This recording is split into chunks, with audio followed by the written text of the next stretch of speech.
Salam Bapak Ibu, Saudara dan Saudari, sahabat-sahabat terkasih dimanapun Anda berada.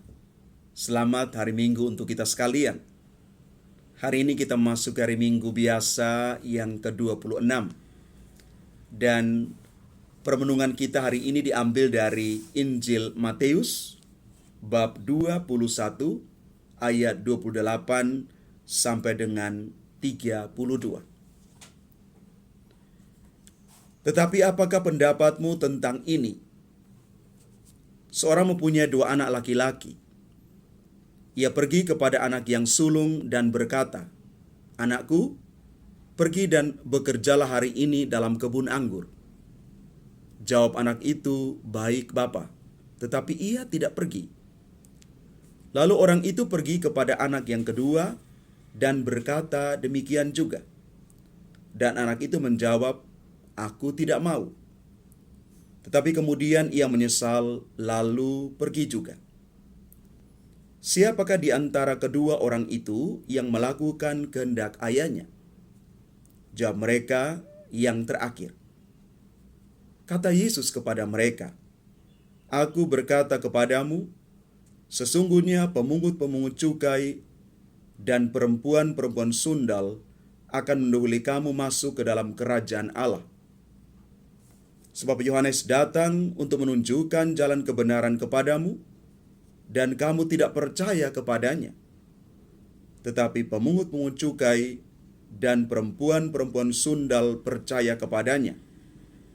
Dan meskipun kamu melihatnya, tetapi kemudian kamu tidak menyesal, dan kamu tidak juga percaya kepadanya." Demikianlah sabda Tuhan, terpujilah Kristus.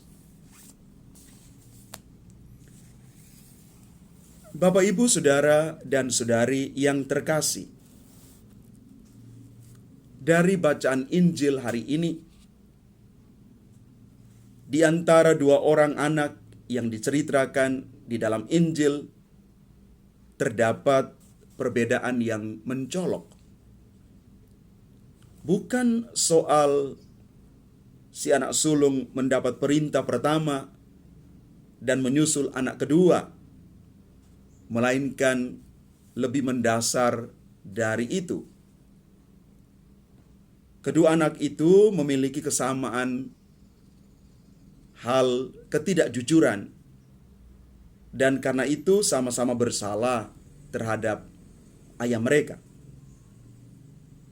Namun, kelebihan anak kedua adalah dia menyesal lalu pergi juga.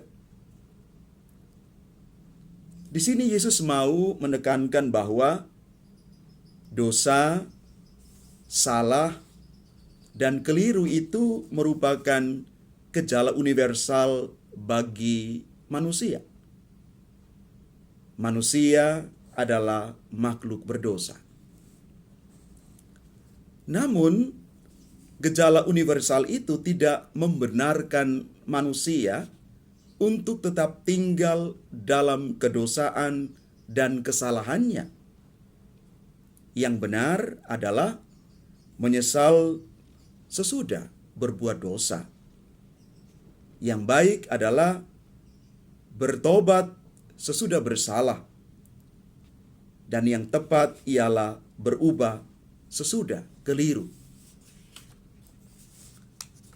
Bapak, Ibu, Saudara, dan Saudari umat Tuhan yang terkasih, dosa, salah, dan keliru merupakan bagian dari pengalaman hidup kita sebagai manusia.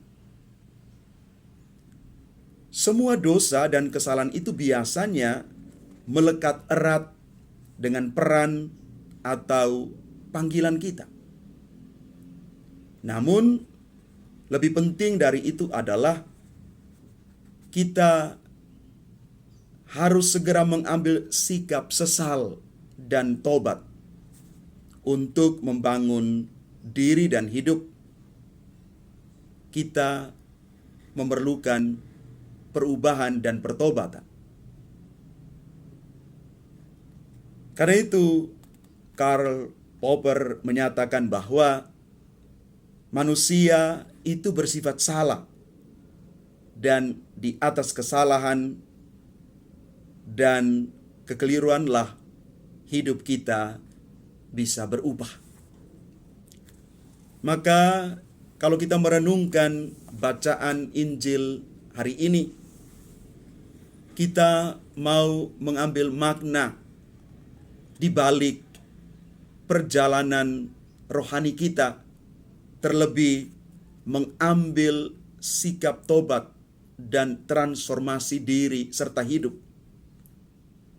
Ada 3 tahap kalau kita mau melakukan perubahan pertobatan dalam hidup kita.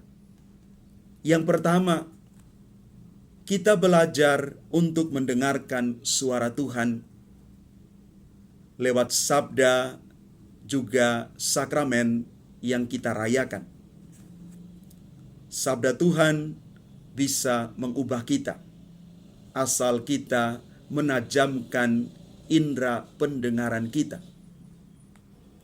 Yang kedua, percaya kepada Tuhan bahwa Tuhan mampu memberikan kepada kita keselamatan. Dan yang terakhir, sikap penyesalan.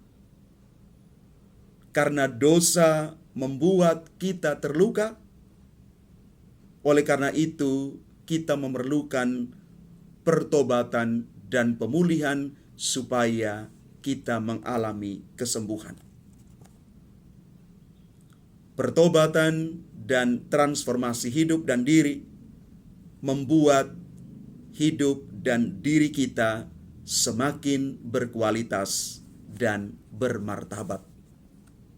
Tuhan memberkati kita sekalian. Amin.